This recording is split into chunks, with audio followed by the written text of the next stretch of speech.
Let's go through the meanings. Beetles, a large size insect, not even the littlest ones, refers to the pigeons who worked right on tracing their fish hooks, scratching with their claws, cooed, the sound made by the pigeons. Once some beetles flew in, but nobody paid any attention to them, not even the littlest ones, who worked right on tracing their fish hook. As if that was French too. On the roof, the pigeons cooed very low, and I thought to myself, will they make them sing in German? Even the pigeons?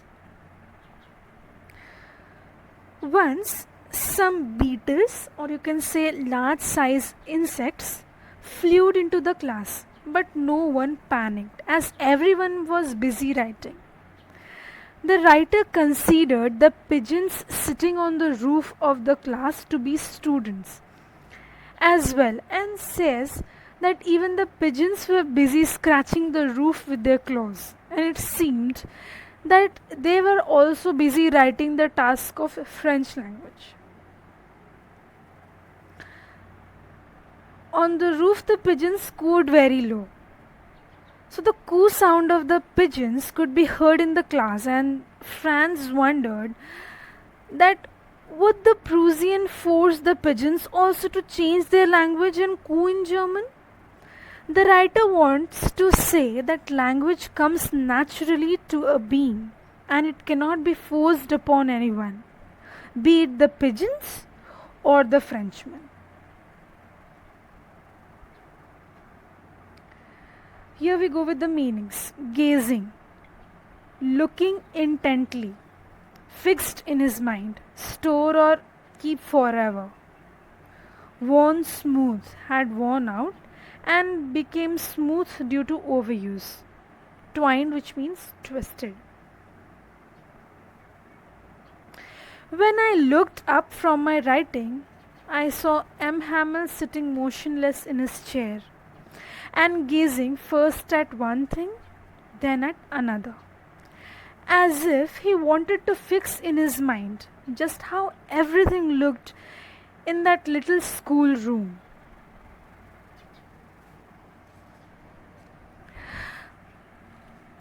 Between the writing, Franz looked at M. Hamel, who sat still and stared at the different things in the classroom in succession, as if he wanted to memorize the appearance of everything before he leaves. Fancy. For 40 years, he had been there in the same place, with his garden outside the window and his class in front of him. Just like that. Only the desks and benches had been worn smooth. The walnut trees in the garden were taller, and the hope vine that he had planted himself twined about the windows to the roof. M. Hamel had been teaching at the same place for last 40 years. The only changes were that the desks in the classroom had worn out due to use over the years. The walnut trees in the garden outside had grown taller. The hope vine on the outer wall of the school building had climbed up to the roof.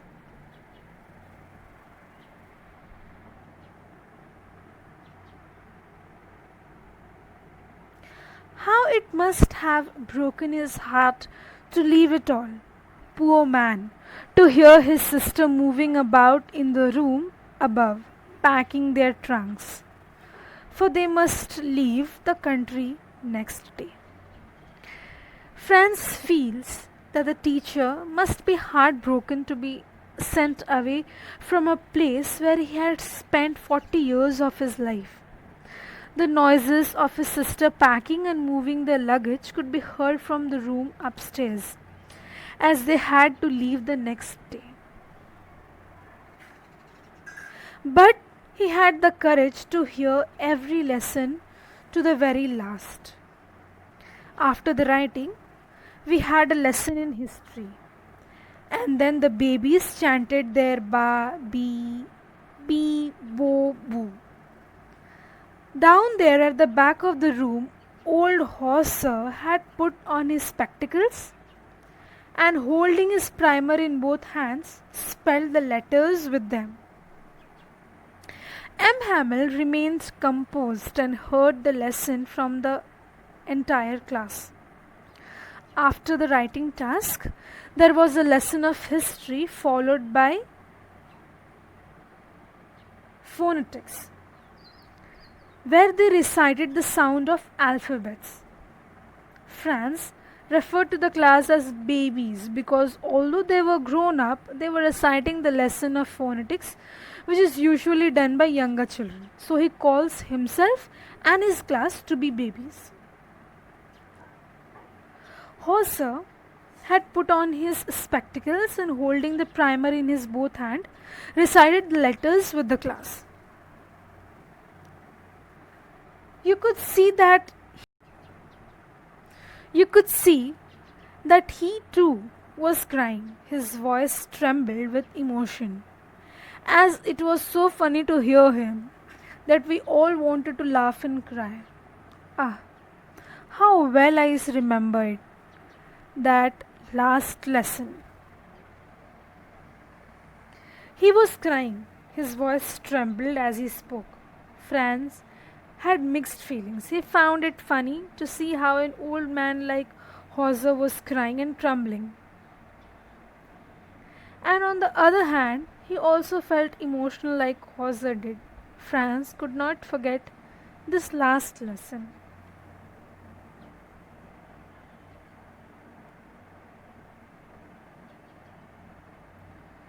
Here are the meanings.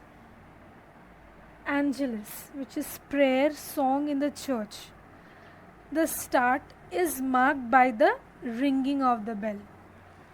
Trumpets, a musical instrument. Pale, used to describe a person's face or skin if it has less color than usual. All at once the church clock struck 12. Then the Angelus. At the same moment, the trumpets of the Prussian, returning from drill, sounded under our window. M. Hamel stood up, very pale in his chair. I never saw him look so tall. Just then the clock at the church struck 12 and prayer song began.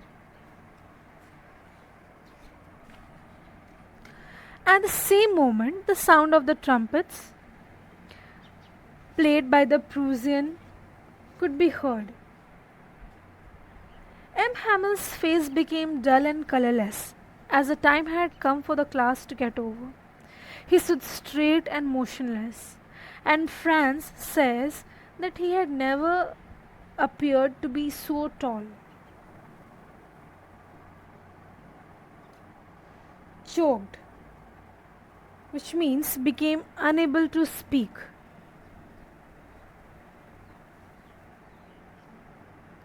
Due to strong emotions. Gesture, a signal.